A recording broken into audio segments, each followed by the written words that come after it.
नमस्कार, आप देख रहे हैं क्राइम दर्पण न्यूज 24। तो आइए बात करते हैं आज के मुख्य समाचार में। देश भर की तमाम बड़ी खबरों पर नजर डालते हैं। इससे पहले आप हमें कमेंट में जरूर बताएं कि आप ये वीडियो कहां से देख रहे हैं। अगर आपने अभी तक इस वीडियो को लाइक नहीं किया है तो लाइक करके चैनल को सब्सक्राइब जरूर करें। पंजाब के मोगा जिले में पहली बार मूंगफली की खेती की गई है। इस नई पहल से किसानों की आय में वृद्धि होने की संभावना है। मूंगफली की खेती किसानों के लिए एक नए अवसर के रूप में सामने आई है, जिससे उन्हें आर्थिक रूप से सशक्त होने में मदद मिलेगी। यह कृषि क्षेत्र में विविधीकरण की दिशा में एक महत्वपूर्ण कदम है। हरियाणा सरकार ने बीपीएल परिवारों के लिए मकान मरम्मत हेतु वित्तीय सहायता 50,000 से बढ़ाकर 80,000 रुपये कर दी है। यह लाभ डॉक्टर BR अंबेडकर आवास नवीनीकरण योजना के तहत मिलेगा, जिसका विस्तार अब सभी पात्र बीपीएल परिवारों तक किया गया है। मानेसर के 4 गांवों के ग्रामीणों ने कृषि क्षेत्र से बाहर करने की मांग की है। उन्होंने केंद्रीय मंत्री राव इंद्रजीत सिंह को पत्र लिखकर इस मामले में हस्तक्षेप करने का आग्रह किया है, ताकि गांवों का विकास हो सके और ग्रामीणों को बेहतर अवसर मिल सके। ग्रामीणों का कहना है कि कृषि क्षेत्र में होने के कारण गांवों में विकास कार्य बाधित हो रहे हैं। उत्तर प्रदेश में गेहूं का उत्पादन कम होने का अनुमान है, जबकि तिलहन का उत्पादन बढ़ने की संभावना है। कृषि विभाग के अनुसार गेहूं की बुआई लक्ष्य के मुकाबले केवल 86% ही हुई है। सरकार तिलहन उत्पादन को बढ़ावा देने के लिए कई योजनाएं चला रही है, जिससे किसानों को लाभ होगा। राजस्थान में हनुमानगढ़ जिले के राठी खेड़ा गांव में इथेनॉल प्लांट लगाने को लेकर ग्रामीणों का प्रदर्शन बुधवार को उग्र हो गया। किसानों द्वारा प्लांट की निर्माणाधीन दीवार तोड़ने पर पुलिस ने लाठीचार्ज किया। किसानों और पुलिसकर्मियों के बीच झड़प में 1 दर्जन से अधिक लोग घायल हो गए। मैक्सिको के सांसदों ने एशियाई आयात पर नए टैरिफ को अंतिम मंजूरी दे दी है और भारत व चीन समेत अन्य देशों पर 50% तक टैरिफ लगा दिया है। यह टैरिफ नए साल से प्रभावी हो सकता है और इसकी दरें 5% से लेकर 50% तक हो सकती हैं। दिल्ली के वजीरपुर इलाके में पुलिस ने बड़ी कार्रवाई करते हुए करोड़ों रुपए की पुरानी नकदी बरामद की है। छापेमारी के दौरान पुराने 5, 100 और 1 रुपये के नोटों से भरे कई बैग मिले। पुलिस ने इन नोटों को नवंबर 2016 में नोटबंदी के बाद अवैध घोषित कर दिया था। सूचना के आधार पर की गई इस रेड में कई लोगों को हिरासत में लिया गया है और नकदी ले जाने वाले 2 वाहनों को जब्त किया है। गाजियाबाद में 58.87% मतदाताओं के फॉर्म डिजिटाइज हो चुके हैं। अधिकारियों का कहना है कि इस प्रक्रिया के बाद लगभग 40% मतदाताओं के नाम काटे जाएंगे। यह कदम मतदाता सूची को अपडेट करने और गलत नामों को हटाने के लिए उठाया गया है, जिससे चुनाव प्रक्रिया में पारदर्शिता बनी रहे। उत्तर प्रदेश के मंत्री जयवीर सिंह ने लखनऊ में एक समीक्षा बैठक में अधिकारियों को निर्देश दिया कि राज्य में निर्माणाधीन परियोजनाओं का काम 31 तारीख तक पूरा हो जाए। उन्होंने समय सीमा का पालन करने और परियोजनाओं को तेजी से पूरा करने पर जोर दिया, ताकि विकास कार्यों को समय पर पूरा किया जा सके। पटना सिटी में अतिक्रमण के खिलाफ जिला प्रशासन का अभियान जारी है। बुधवार को पटना सिटी अनुमंडल क्षेत्र में सड़कों और चौराहों से अतिक्रमण हटाया गया। अधिकारियों और पुलिस बल ने सक्रिय रूप से कार्रवाई की और जुर्माना भी वसूला। हालांकि अभियान खत्म अतिक्रमण की होने के कुछ घंटे बाद ही स्थिति फिर से पहले जैसी हो गई, जिससे राहगीरों को परेशानी हुई। उत्तर प्रदेश में पायलट ग्रीन हाइड्रोजन परियोजना के लिए IIT का सहयोग लिया जाएगा इन्वेस्ट। यूपी ने इस सिलसिले में जापान में कई कंपनियों के साथ बैठकें की है। इस परियोजना का उद्देश्य हरित ऊर्जा के उत्पादन को बढ़ावा देना और राज्य में सतत विकास को सुनिश्चित करना है। यह पहल उत्तर प्रदेश को नवीकरणीय ऊर्जा के क्षेत्र में अग्रणी बनाने में मदद करेगी। महाराष्ट्र के उप मुख्यमंत्री एकनाथ शिंदे मुंबई में महापौर चुनाव को लेकर सक्रिय है।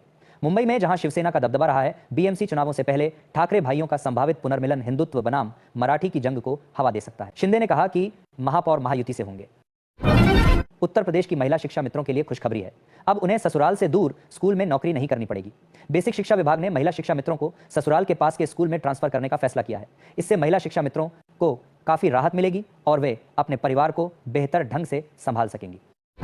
देहरादून में डॉक्टरों ने टंग रिकंस्ट्रक्शन सर्जरी से 2 मरीजों की कैंसर के कारण खत्म हुई जीभ को दोबारा बनाया है। इस सर्जरी के बाद मरीज बोलने और खाना निगलने जैसी जरूरी क्रियाएं आसानी से कर पा रहे हैं। उत्तर प्रदेश के माध्यमिक स्कूलों में अब डिजिटल माध्यम से भी पढ़ाई होगी। इस संबंध में सभी जिला विद्यालय निरीक्षकों को आवश्यक दिशा निर्देश जारी कर दिए गए हैं। इस नई व्यवस्था से छात्रों को आधुनिक शिक्षा प्राप्त करने में मदद मिलेगी और वे तकनीकी रूप से अधिक सक्षम बनेंगे। सरकार शिक्षा के क्षेत्र में सुधार के लिए प्रतिबद्ध है। संसद में कांग्रेस ने चुनाव आयोग पर बीजेपी के इशारों पर काम करने का गंभीर आरोप लगाया है। कांग्रेस ने लोकसभा चुनाव का हवाला देते हुए कहा कि चुनाव आयोग निष्पक्षता से काम नहीं कर रहा है और बीजेपी के दबाव में है। इस आरोप से राजनीतिक गलियारों में हलचल मच गई है। अमेरिका के राष्ट्रपति डोनाल्ड ट्रंप ने गोल्ड कार्ड लॉन्च किया है, जो किसी भी अन्य देश के लोगों के लिए अमेरिका की नागरिकता का दरवाजा खोलेगा। दावा किया जा रहा है कि इससे अमेरिकी अर्थव्यवस्था को बढ़ावा मिलेगा और भारतीयों के लिए निवेश के अवसर पैदा होंगे। इस योजना के तौर तरीकों और संभावित प्रभावों पर अभी भी विचार किया जा रहा है। केंद्रीय रेल मंत्री अश्विनी वैष्णव ने लोकसभा में हरिद्वार सांसद त्रिवेंद्र सिंह रावत की ओर से उत्तराखंड में तीर्थ यात्रियों के लिए रेल सेवाओं के बारे में पूछे गए प्रश्न का जवाब दिया। केंद्रीय रेल मंत्री ने बताया कि हरिद्वार से 88 और देहरादून से 36 ट्रेनें चल रही हैं। राज्य के प्रमुख रेलवे स्टेशन हरिद्वार और देहरादून से पर्याप्त संख्या में ट्रेनें चलती हैं। प्रदेश में पछुआ हवाओं के कारण अगले 5 दिनों तक मौसम शुष्क रहने का अनुमान है। तापमान में विशेष बदलाव की संभावना नहीं है, लेकिन पटना समेत कई इलाकों में सुबह कोहरा छाया रहेगा। दिन में धूप निकलने के बावजूद ठंड का एहसास होगा। बक्सर में न्यूनतम तापमान 8.1 डिग्री सेल्सियस दर्ज किया गया, जबकि पटना में दृश्यता 50 मीटर तक गिर गई। पश्चिमी विक्षोभ का असर भी दिख सकता है। संसद के शीतकालीन सत्र में उस समय हंगामा मच गया जब एक टीएमसी सांसद पर सदन के अंदर ई सिगरेट पीने का आरोप लगा। भाजपा सांसद अनुराग ठाकुर ने स्पीकर ओम बिरला से शिकायत की, जिसके बाद स्पीकर ने कार्रवाई का आश्वासन दिया। बस्ती में विशेष गहन पुनरीक्षण अभियान के दौरान 70,000 से अधिक मतदाताओं का पता नहीं चल पा रहा है, जबकि 58,000 मतदाताओं को मृतक मान लिया गया है। मकान नंबर और पिता ठीक से दर्ज न होने के कारण बीएलओ को भी परेशानी हो रही है। वर्ष 2003 की सूची से भी मतदाताओं की मैपिंग नहीं हो पा रही है, जिससे निर्वाचन आयोग को और मेहनत करनी पड़ सकती है। लखनऊ से दिल्ली जा रहे पूर्व आईपीएस अमिताभ ठाकुर को शाहजहांपुर में गिरफ्तार किया गया है। उनकी गिरफ्तारी के पीछे की वजह सामने आई है। बताया जा रहा है कि उन्हें 4 साल पहले भी जेल भेजा गया था। इस घटना से क्षेत्र में सनसनी फैल गई है और पुलिस मामले की जांच कर रही है। आसी के वाराणसी में भारत के पहले स्वदेशी हाइड्रोजन फ्यूल सेल यात्री पोत का शुभारंभ किया गया। यह पोत हरित परिवहन को बढ़ावा देगा। यह स्वदेशी तकनीक से निर्मित है और पर्यावरण के अनुकूल है। इस पहल से वाराणसी में पर्यटन को भी बढ़ावा मिलेगा और प्रदूषण कम करने में मदद मिलेगी। यह भारत के लिए एक महत्वपूर्ण उपलब्धि है। इंडिगो एयरलाइन कंपनी ने कुछ यात्रियों को मुआवजा देने का ऐलान किया है। यह मुआवजा उन यात्रियों को दिया जाएगा जिनकी उड़ानें देरी से थीं या रद्द हो गई थीं। एयरलाइन कंपनी प्रत्येक यात्री को 10-10 हजार रुपये का मुआवजा देगी। यह फैसला यात्रियों को हुई असुविधा के लिए किया गया है। दिल्ली फ्लड कंट्रोल बोर्ड की मीटिंग में कई अहम फैसलों को मंजूरी दी गई है, जो राजधानी की मोबिलिटी, ड्रेनेज कैपेसिटी और शहरी सुरक्षा को बदल देंगे। नजफगढ़ ड्रेन और शाहदरा लिंक ड्रेन से जुड़े प्रोजेक्ट्स में झटीकरा से बसई दारापुर तक 2 लेन सर्विस रोड बनाना और नजफगढ़ ड्रेन में जमा गाद हटाने जैसे काम शामिल हैं। विधानसभा के शीतकालीन सत्र में मुख्यमंत्री हेमंत सोरेन ने कहा कि झारखंड 25 साल का युवा राज्य है, जिसे कोई डरा या झुका नहीं सकता। उन्होंने विपक्ष की अनुपस्थिति पर तंज कसते हुए कहा कि राज्य सरकार सर्वांगीण विकास कर रही है। उन्होंने केंद्र सरकार पर गैर केंद्र शासित राज्यों के साथ सौतेला व्यवहार करने का आरोप लगाया और राज्य में शिक्षा के क्षेत्र में किए जा रहे प्रयासों की जानकारी दी। पंजाब के मुख्यमंत्री भगवंत सिंह मान ने पटियाला जिले में सड़क निर्माण में अनियमितताएं मिलने पर ठेकेदार को कारण बताओ नोटिस जारी किया और भुगतान रोका। उन्होंने निर्माणाधीन सड़कों का निरीक्षण किया और गुणवत्ता मानकों का पालन न करने पर नाराजगी जताई। मान ने कहा कि सरकार प्रदेश में उच्च गुणवत्ता वाली सड़कें सुनिश्चित करने के लिए प्रतिबद्ध है और जनता के पैसे का सही उपयोग सुनिश्चित किया जाएगा। प्रधानमंत्री नरेंद्र मोदी और अमेरिकी राष्ट्रपति डोनाल्ड ट्रंप के बीच व्यापार, ऊर्जा और रक्षा के मुद्दे पर बातचीत हुई। पीएम मोदी ने एक्स पर कहा कि राष्ट्रपति ट्रंप के साथ सार्थक बातचीत हुई। दोनों नेताओं ने द्विपक्षीय संबंधों में प्रगति की समीक्षा की और क्षेत्रीय और अंतर्राष्ट्रीय घटनाक्रमों पर चर्चा की। भारत और अमेरिका वैश्विक शांति के लिए मिलकर काम करते रहेंगे। अमेरिकी बाजार में भारतीय बासमती चावल की मांग बढ़ रही है, जिससे राष्ट्रपति ट्रंप चिंतित हैं और टैरिफ लगाने की बात कर रहे हैं। भारतीय निर्यातकों ने डंपिंग के आरोपों को खारिज किया है। 2024-25 में अमेरिका को भारतीय एग्री फूड एक्सपोर्ट का 1.93 बिलियन तक पहुंच गया, जिसमें बासमती चावल का बड़ा योगदान है। भारत दुनिया का सबसे बड़ा चावल निर्यातक है और 172 से अधिक देशों को चावल भेजता है। हरियाणा के मुख्यमंत्री नायब सिंह सैनी ने गुरुग्राम में हुए गुरु तेग बहादुर साहिब के बलिदान को नमन किया। अभिनेता अनुपम खेर ने कहा कि सिख इतिहास मानवता के माथे का तिलक है। गुरु तेग बहादुर का बलिदान प्रेरणादायक है और उनकी शिक्षाएं आज भी प्रासंगिक हैं।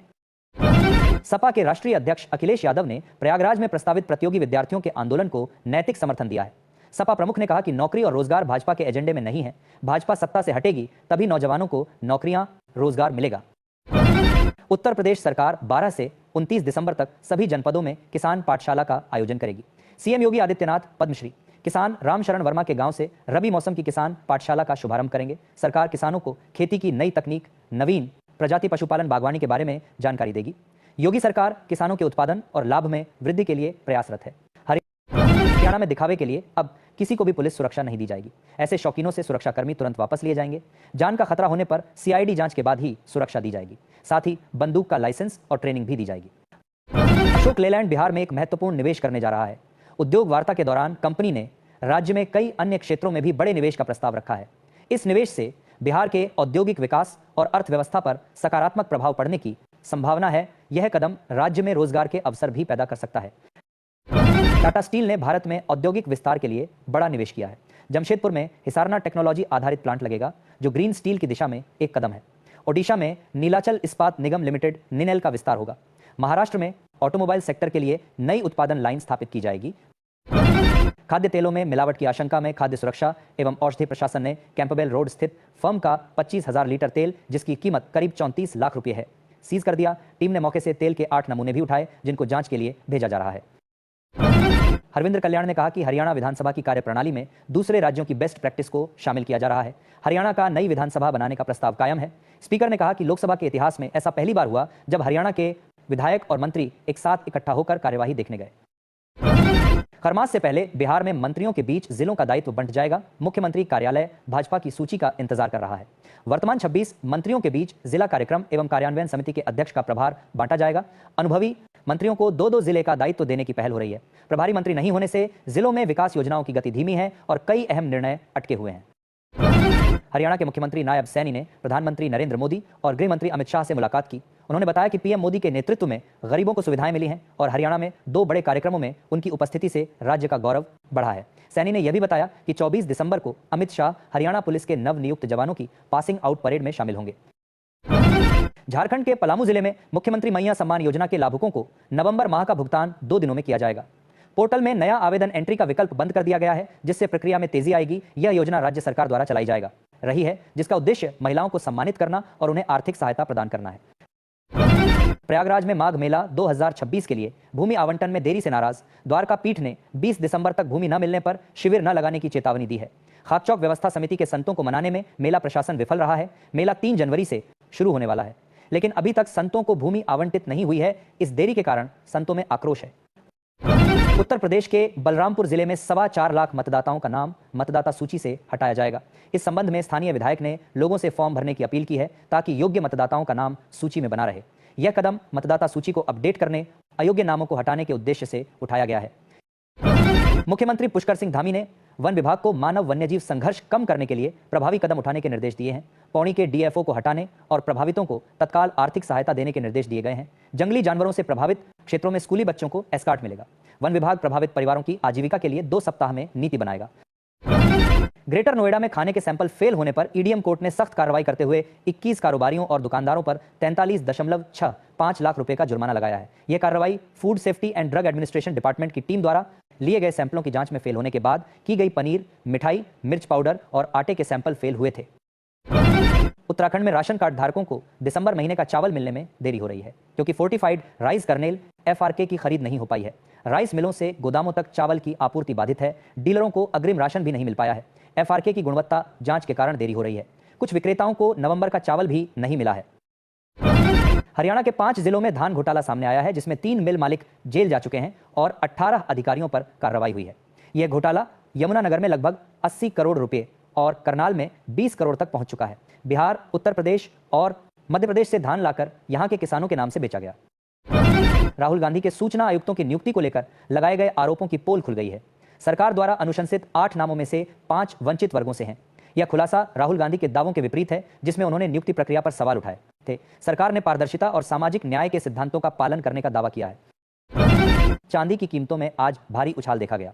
दिन में दूसरी बार चांदी ने सारे रिकॉर्ड तोड़ दिए और कीमत 1,95,000 को पार कर गई। बाजार में चांदी की मांग में वृद्धि के कारण कीमतों में यह तेजी आई है। निवेशकों के लिए यह एक महत्वपूर्ण घटनाक्रम है, क्योंकि चांदी अब एक आकर्षक निवेश विकल्प के रूप में उभर रही है। उत्तर प्रदेश के बरेली में घने कोहरे ने जीवन अस्त व्यस्त कर दिया है। शून्य दृश्यता के कारण वाहनों की रफ्तार थम गई है, जिससे यातायात प्रभावित हुआ है। तापमान में गिरावट दर्ज की गई है, जिससे ठंड बढ़ गई है। मौसम विभाग ने लोगों को सतर्क रहने की सलाह दी है और सावधानी बरतने के लिए कहा है। सुप्रीम कोर्ट ने कहा कि व्यक्ति के अधिकार हमेशा राष्ट्रहित के अधीन होते हैं। कोर्ट ने संविधान के अनुच्छेद 21 के तहत अधिकारों की रक्षा पर जोर दिया। कोर्ट ने ज्ञानेश्वरी एक्सप्रेस मामले में आरोपितों को जमानत देने के खिलाफ दायर अपील पर सुनवाई करते हुए यह टिप्पणी की। कोर्ट ने कहा कि राष्ट्रीय सुरक्षा के मामले में अनुच्छेद 21 के अधिकारों को जमानत का एकमात्र आधार नहीं बनाया जा सकता। पंजाब में जिला परिषदों और पंचायत समितियों के चुनाव के चलते 13-14 दिसंबर की रात 12 बजे से 15 दिसंबर को सुबह 10 बजे तक ड्राई डे घोषित किया गया। राज्य चुनाव आयोग के निर्देश पर आबकारी आयुक्त जतिंदर जोरवाल ने आदेश जारी किए हैं।